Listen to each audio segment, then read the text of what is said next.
What's going on, you guys? Mike from Unique Photo here, and I have Lucas, how you doing? Lucas, one of our technical consultants, and today we're going to talk about Yongnuo products. Now, I brought Lucas on today because a few months ago, Lucas asked me, hey, take a look at these products, do you think we can bring them in? And here they are. I said, wow, those are cheap flashers. Why would we ever want to bring in a bunch of cheap flashers? Like, you know, we're a high-end store. We pride ourselves on having the best products for our customers. But he said, no, man, you told me they were pretty good. Yeah, they're right? affordable for people. Right, they're affordable. They're great, great value. So I did a little bit of research online, and I discovered that, people were saying great things about the Yongnuo flashes. They also have trigger systems, and now we also carry their LED lights, which we'll talk about in a little bit. And also I have some MagMod stuff over here, which is totally different, but I just want to go over that as well. Now, Lucas, the first flash that you told me about was the 560. What about the 560 appeals to you? It's affordable, and the other nice thing is too, you have your trigger here, which you can control from off camera at your camera. Right. So it's completely manual, but you control from camera. Right, and it's a totally manual flash, meaning there's no TTL metering when you're using it. But I think at least, one of the cool things is when you're doing off-camera flash, whether you're a beginner or, you're someone like, either you or I who's more advanced with technique, you're probably going to use the manual setting on your flash anyway. If you're shaping light or, using it as like a backlight or a side light, or even just in, with a small softbox, there's a pretty good chance you're going to want to control it manually, right? Right. One downside to this flash is that it doesn't have high-speed sync, but there's a bunch of other products that will let you do that. But for someone just getting started with off-camera flash, or if you just want to buy another one to be like your backlight or something, I think it's a great product, right? Yeah, it's awesome. So the next one is the 568EX2. Right, the 568EX2 is for Canon. There is a 568EX for Nikon. Now these do TTL, but they don't have radio, right? Yeah. So tell me about who would want to buy this flash line if it doesn't have radio? It seems like all of the modern flashes do have the radio built in now. Just a good flash to have on camera if you need to do some TTL, something quick to put on and just use kind of thing. Sure. So someone maybe that would be buying like an SB700 or a 430 EX is looking for good. These are 115. So it's compared to those flashes, it's a lot less affordable. It's a lot more affordable, and it does do high-speed sync, right? Yep. Now, if you did want to use it off camera, you can use it with anything like a Phottix Aries or a Pocket Wizard Plus 4. I don't think it has a traditional PC sync on it, but it does have. It doesn't look like it's mini phone either. Nah. That's like a 2.5 or something. Okay, yeah, 2.5. So you could do it that way. That's a little bit untraditional, so I would recommend something like the Phottix Aries, or right here, they have the 622. Now tell me a little bit about the 622s. So same thing, radio trigger. The nice thing is too, you got pass-through TTL on it. So you can put on camera, put the flash on top of it, and still shoot it off. And now that's kind of important for events, wedding and event photographers that still want to have a flash on their camera as well. Now, if you don't need to have a flash on your camera, you can put a flash on each of these and then use this controller, which it's similar to this one, right? Yeah, very similar to that one.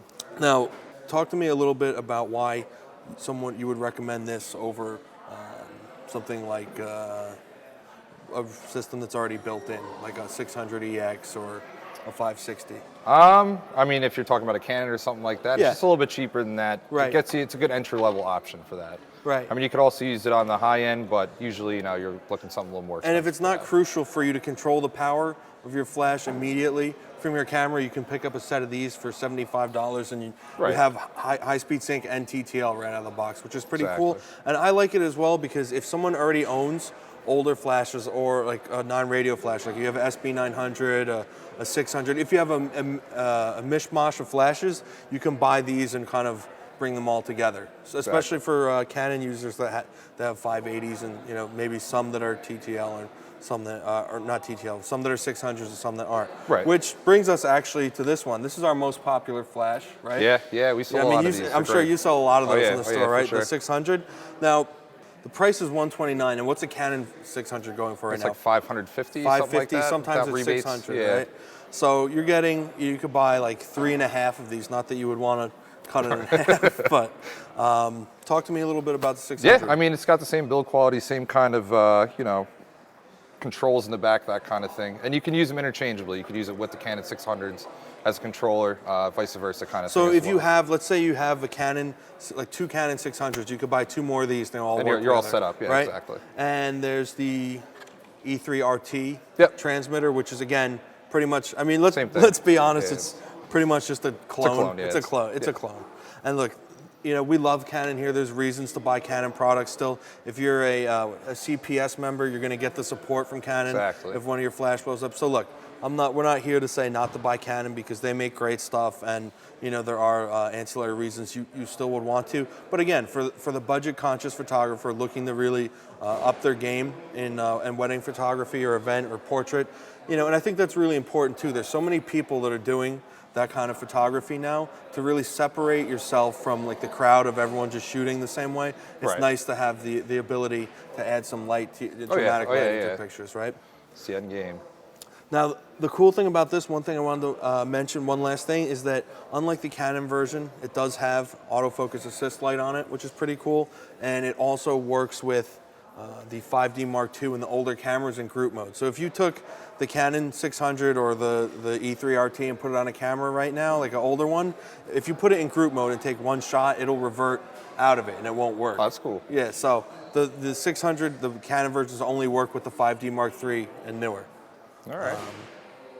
And one last thing again, Yongnuo has really wanted to loop people into this system. They make and Canon doesn't even make one like this themselves. Yeah. This is a E3 RX, so it's a receiver. So like we were talking about, if someone has a 600, but they also happen to have an older 430 or a 580, what can they do with this? So you throw that on there, TTL, right, good so, to go.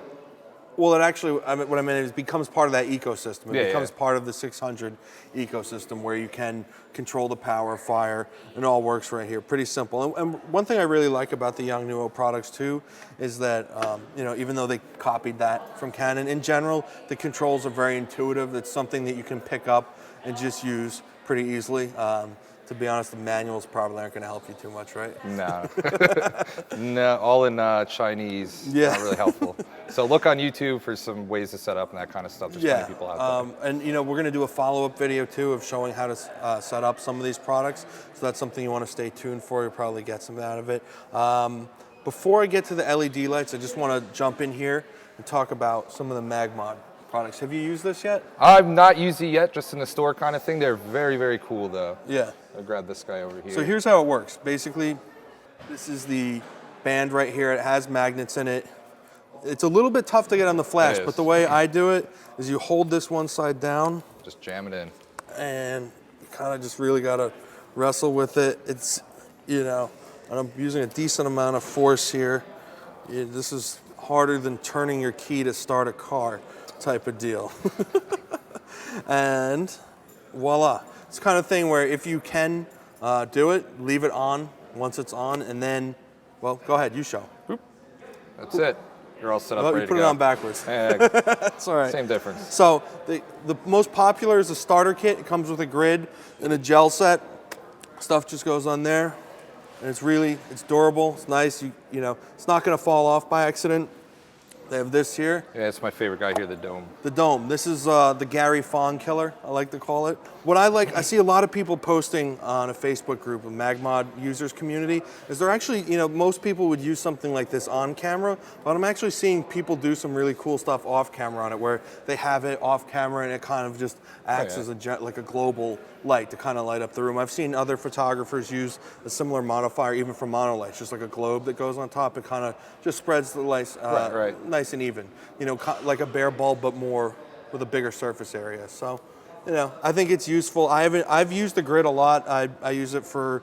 I've taken a likening to grids lately for a lot of my portraits during weddings. Yeah, I've seen that. It adds a little bit of an edge to the images. So, but I haven't tried this, but I've people talk about it online a lot. Now this last one, it's a scoop. It's a big, throws light forward. What's nice about this is it folds flexible, down. Yeah, exactly. Yeah, Small, so nice keep in the bag. Nice, compact in your bag. Throws light forward. Can go on that way. It has 4 magnets on the bottom. Again, This would be used good for on camera and off. And what I'm trying to see here is, do you think if you're shooting this, does any of the light bounce to go up, or is it all kind of thrown forward here? What do you think? Looks like it's all thrown forward. You might get a little bit coming out of it, but right, because it is a thinner material. So Magmod products, really nice. Each piece is sold a la carte as well if you want. They come in kits. They also have a couple other accessories as well. I think it's, it's just something worth mentioning with off-camera flash. Yeah. So now, last part is the LED lights. Boom. Have you used these yet? Just in the store here, like the other stuff. I've sold a lot of them. They seem to be pretty popular. It's nice that, what you're doing here, they're all kind of syncing up. Right. Which is very cool. Now, it works over Bluetooth and comes with a remote. Yep. And there's also an iPhone app that you can use. You want me to turn it down? Okay. How's that? Is that better? And when he's turning it down, they're all going down at the same time. Well, I'm turning it up to be a jerk. Okay, there you go. Well, they're all going up at the same time then. But I'll turn it down. I'll stop being mean. Better? Okay. So, yeah, what's really nice is the ones, now Yongnuo, you might see them on the internet as tungsten, daylight. The ones we have at Unique are actually bicolor, meaning that you can, and this is a small one here.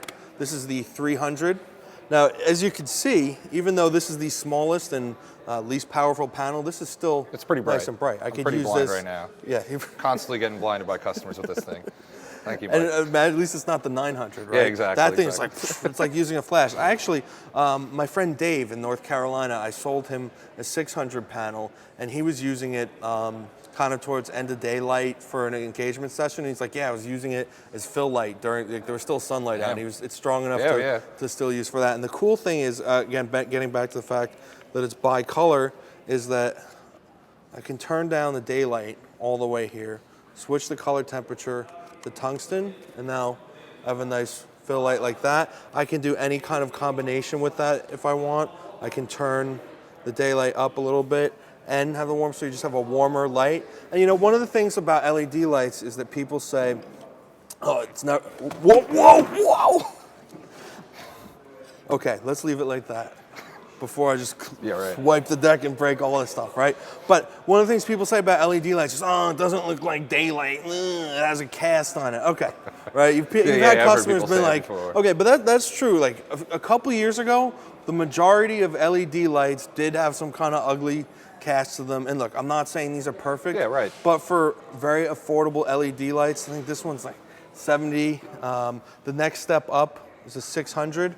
This is 130, and then the 900 is 175. So these are super affordable LED lights. Yongnuo claims a CRI rating of 95, which is high. Not bad, yeah. Right? So people complain about the cast from the lights, which, whether or not that's how strong it is now. The fact that you have the bicolor control, you can kind of fine tune. You can fix it and where you want to be and kind of thing. And the greatest thing is, again, I sold the 600 is probably the most popular one we have right here, and it's 600 LEDs. And I'm just going to flip this around so you can see on the back here that it uses two Sony FP style batteries. They're very popular camcorder batteries for years. A lot of different monitors and lights and other accessories use them. If you're a video guy, you have a couple. If you're a video guy, you have these already. Exactly. But the craziest thing is that I've been selling these lights to, and you probably have too, to people doing stills too. As well, yeah. Photographers, in the age of, being useful in 2015, it's good to know both photo and video, and it's nice that these lights can accommodate both. Right. So simple setup like this. On the 600, you can run it off of one battery, but you'll only get one color channel. One battery controls tungsten, one controls daylight. Yep. We sell these Unique Photo 2. We have the Sony brand. We also have the Yongnuo generic brand as well. Right. And if you come in and buy an LED light with these, I'll throw in, we'll throw in the little charger. Yeah, you just do a little deal or something like that for you. We'll help you out here at Unique. And that's the great thing about buying Yongnuo at Unique Photo, is that we'll warranty everything up to a year. Now, if I don't mention that, I might have mentioned it already, but I'm going to mention it again, because it's one of the things that people are afraid of. When they're buying a product like this, they're like, well, it's cheap. If it breaks, I'll just throw it out. Yeah. It used to be buy them on Amazon. They come from China. And, at least we have some sort of backing on it. You don't have to worry about if it breaks, kind of thing. Exactly. Up to 1 year, if your flash tube fires, No, if it doesn't fire, that means it was broken. If your flash doesn't fire, I've seen sometimes like electronics stop working, something like that. It's very low failure rate, but if something does happen to go wrong, we'll replace it for you up to a year, no questions Spring asked. in place. Everything. Again, Yongnuo flashes, triggers, LED lights. Anything you have to add? No, come check them out here at Unique Photo. If you have any questions, you can comment on this video or you can contact me directly. It's Mike Z at Unique Photo or on Twitter at Unique Photo. Thanks for tuning in, guys.